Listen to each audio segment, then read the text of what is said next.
and welcome back to Sunday Live Show. Thank you so much, guys, for tuning in. I'm here to update you of what is going to happen on Inimba from the 16th to the 20th of March 2026 on Monday. The fallout from Zolega's rise begins to ripple through the Ngukana family. Hlathi and Thumeka face hard truth they've long avoided. Sydney is forced to confront what his ambition is costing him at home on Tuesday.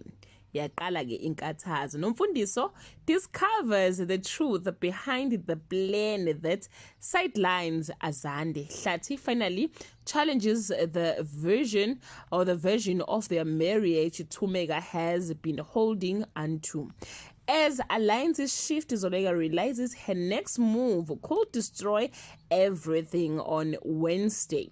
Take your blame. Zolega and Nomfundiso clash as betrayal comes fully into the open. Hlathi forces Thumeka to confront a painful shared past while Sydney begins building his future, but accountability follows close behind on Thursday.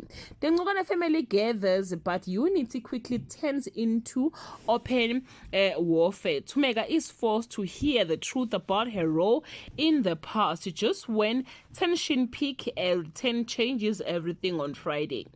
Tougher decisions. Azande refuses to accept the decisions he made in his absence. Hlathi makes a final call about his marriage to Thumeka, and Sydney takes a step forward toward both fatherhood and a new empire. Well, guys, that's all I have for today. You can leave your comment below and share your opinion. Bye.